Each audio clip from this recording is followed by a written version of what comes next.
자, 안녕하세요. 야근하는 회사 윤상철 회사입니다. 자, 이번에는 데이브 INC라고 하는 회사를 볼 거예요. 이 회사가 전일 기준으로, 이게 전주 금요일 기준으로요. 이 회사가 한 7% 가까이 올랐어요. 그래서 이 회사가 뭐 하는 회사인지 지금 보면은 그 EPS는 직전 12개월 기준 한 3불 정도 되고요.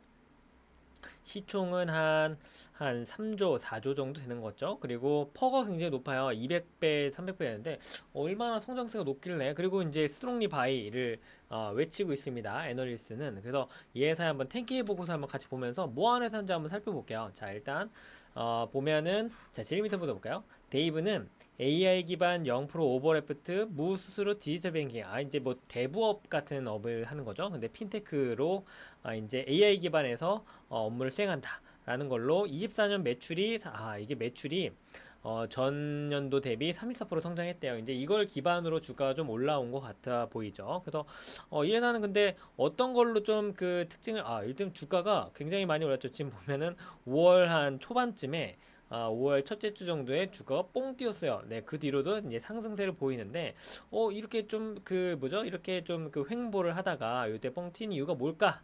한번 보도록 할게요. 일단 이 회사는 전체 핵심 사업 모델이 익스트라 캐시 보면은 0%의 이자로 최대 500달러를 빌려준대요. 그리고 여기 지금 보시면 이게 중요한 게 신용 점수 대신에 자기네들이 자체 개발한 캐시 AI를 가지고 돈을 빌려주는 승인 처리를 한다고 합니다. 결국 여러분들 이게 그 금융기관에서요.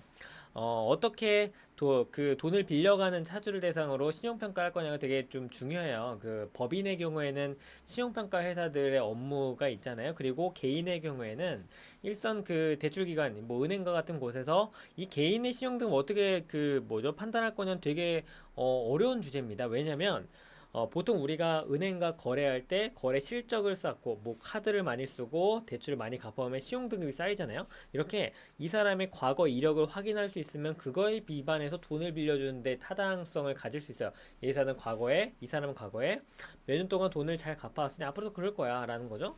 그런데 이런 데이터가 없는 경우에 그 거래 실적이 없는 경우에는 어떻게 신용등급을 가질 거냐 평가를 하고 돈을 빌려줄 거냐 이게 되게 어려워요. 이게 대체 신용등급 평가라고 대체 신용평가라고 하는데 이 분야에 AI로 그 해보려고 하는 기업들이 정말 많습니다. 근데 이 회사가 그걸 가지고 이제 뭐 핵심 사업 모델을 가지고 있다는 거죠.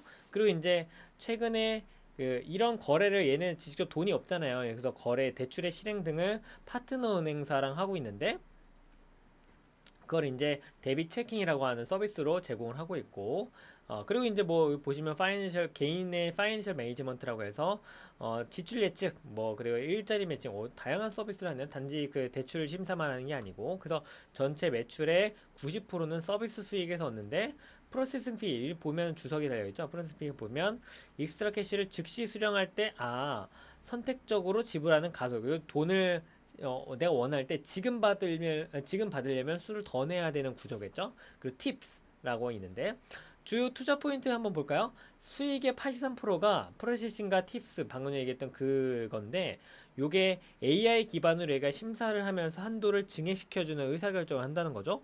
그래서 이게 이제 그렇게 한도를 증액하면 돈을 빌려주는 금액이 높아지니 매출로 바로 우리 회사의 수수료 수익으로 바로 오른다라고 볼 수 있고, 24년도 1월에 얘네 지금 보면 팁이 전체 20%인데 이 팁을 폐지하고요. 어, 오버드래프트 서비스피라고 해서 일정한 율만큼 수수료를 받는 모델로 전환을 했다고 합니다. 그러면서 좀 매출이 올랐나 보죠. 그리고 이제 체킹 부분에 카드 이용액이 오르면서 고성장을 보이고 있고, 보시면 그래서 순이익이 24년도 순이익이 57 밀리언 달러에서 어저스티드 에비타가 86.5 밀리언 달러로 전환됐다. 그래서 마케팅비를 축소하면서 수익성 레버리지를 입증했다. 마케팅비를 줄였는데 이익이 오른 거예요. 그러면서 이제 매출이 크게 줄지 않았겠죠? 매출 아까 올랐다고 하고 있는 거 보니까. 그래서 수익성 레버리지가 입증되었다라고 보는 거죠.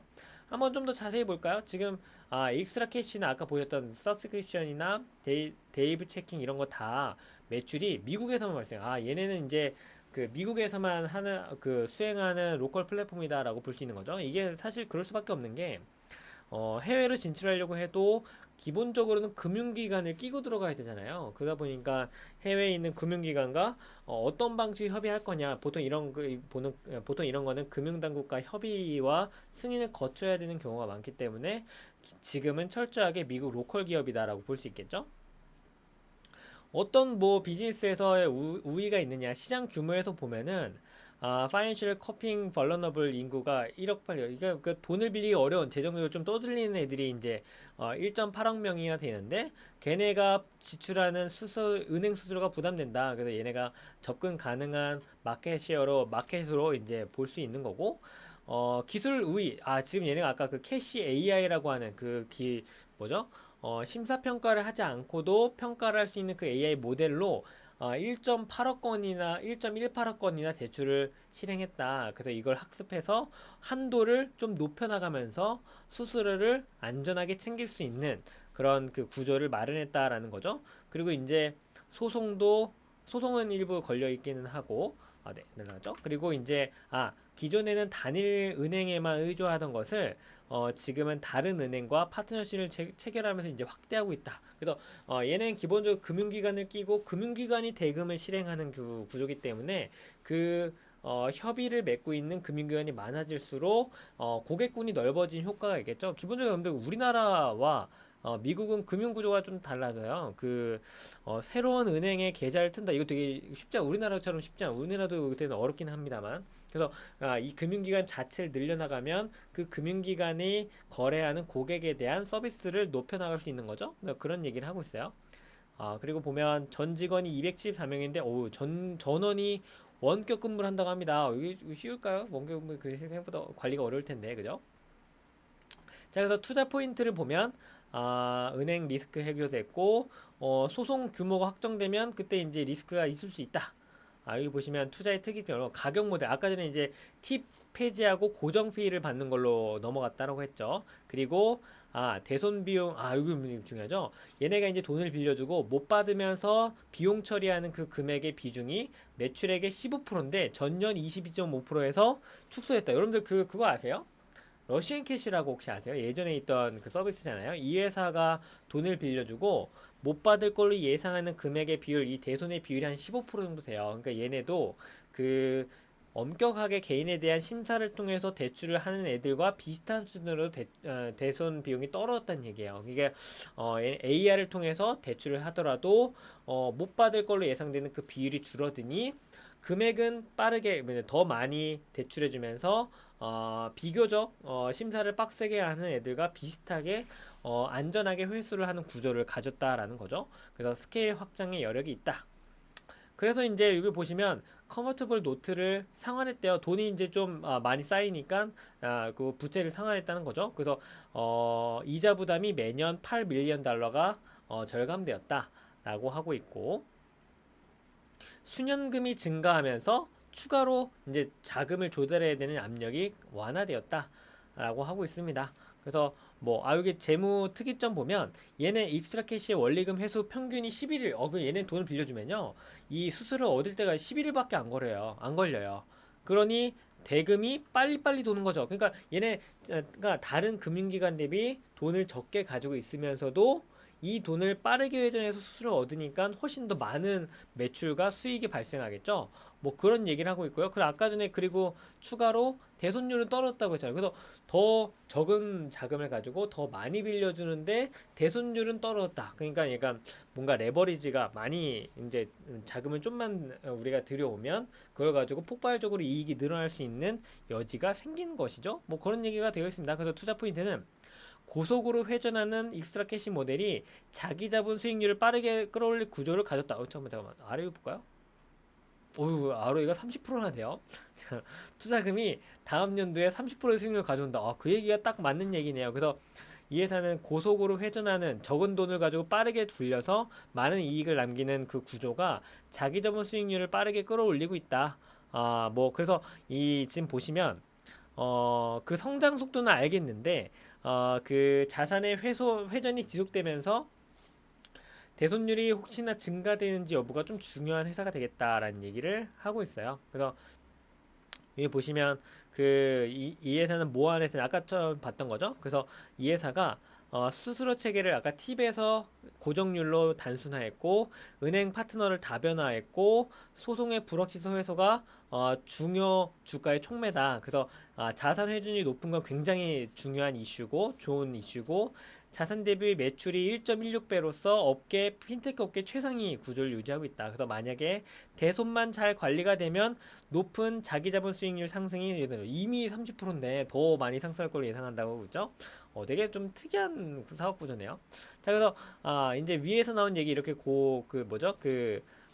정리하고 있고 퍼가 54배. 생각해보니까 54배가 높은 수준이 아닌 것 같다는 생각이 들어요. 이걸 보통 이렇게 그 돈을 빠르게 굴리면서 ROE가 30% 나온다는 거는 되게 네, 앞으로 성장할 여지가 충분히 크다는 생각이 많이 드네요. 그래서 자산 회전율도 높고 순이익률이 높은데 ROE는 30%나 달성하고 있다. 프라이스 부분. 여러분들 금융기관은 PB로 봐요.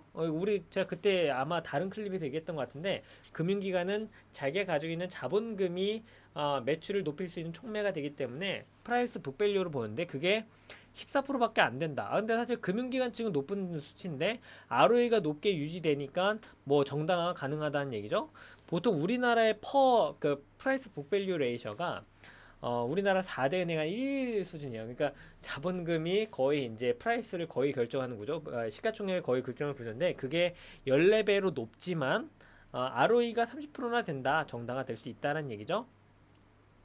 그거 보시면 익스트라캐시의 회수율이 11이다 아까 봤죠? 돈이 빨리 회수돼요. 그러니까 운전 자본의 점유가 낮아. 그러니까 돈을 적게 가지고 있으면서도 매출을 팍 뛸 수 있는 구조라서 OCF가 매출 대비 한 40%예요. 그러니까 뭐 매출액 중에 현금 흐름으로 들어오는 게 40%나 된다. 돈이 빠르게 들어온다는 얘기죠.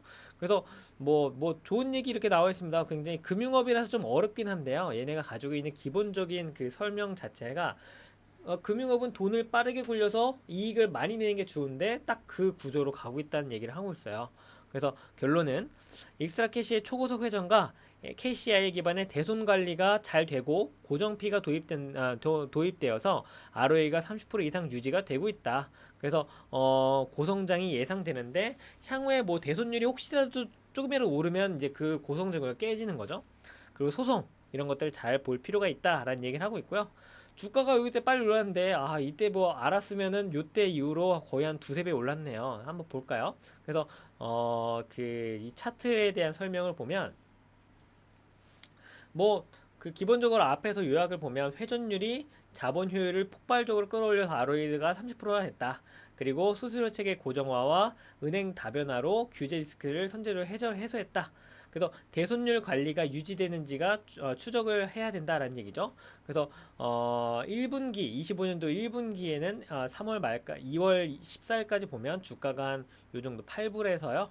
17불까지 올랐어요. 그래서 연간 흑자가 발표되고 수수료제가 전환되면서 평가가 되었고 그때 이후에 이제 대손 우려로 주가가 좀 떨어졌고 그리고 4월부터 5월밖에 요즘 팍 오른 이때 고정피 전면 시행했고 그 금융기관 확대했고 그래서 리스크 해소가 예상되면서 주가가 팍 오르는 랠리를 보였다. 그리고 이제 5월 30날 정도에 5월 30일이면 한 요 정도죠? 요 정도에 이제 밑에 하락선 200불에서 여기 보시네요. 여기 한번 하락 지지했고 여기 한번 지지했죠. 그래서 200불에 지지를 확인했다. 두 번 정도 확인했고 향후에 그 고성장이 지속되면서 주가가 올랐다라고 하고 있습니다. 한번 볼까요? 얘는 지금 매입할 때 분할 매입을 한다면 목표가로 210불을 얘기하고 있어요. 지금은 좀 그거보다 높긴 한데 200불을 수차례 지지하고 있는 걸 확인했으니 210불 정도. 그래서 그 지지선 위에서는 매입하는 게 의미가 있다라는 얘기죠. 손절은 182불을 얘기했는데 이제 아까 전에 얘기했던 지지선이 깨지는 시점이 되겠죠.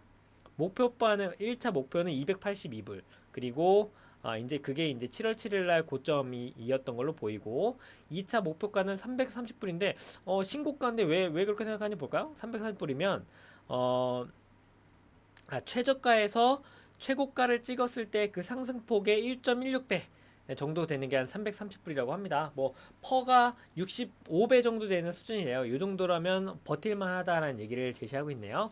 되게 타당한 얘기죠. 그래서 퍼 기준으로는 일단 두 번째 그 목표 매도가를 설정하려고 보고 있어요. 그래서 이 회사의 주가를 보면 200불에서 지지를 하고 있고 향후 한 330불까지 높아지는 거를 GPT는 기대할 수 있다라고 얘기를 하고 있습니다. 자, 이번 시간에는 이게 뭐죠? 아까 데이브였죠? 데이브 라고 하는 회사의 뭐죠? 내용을 봤는데 금융회사예요. 근데 핀테크고 굉장히 뭐죠? 자금을 빠르게 이전시키면서도 AI 모델로 대손율을 낮춘 되게 기술적인 회사라고 볼 수 있겠죠? 그래서 높은 성장률이 예상된다라고 GPT는 평가를 하고 있습니다.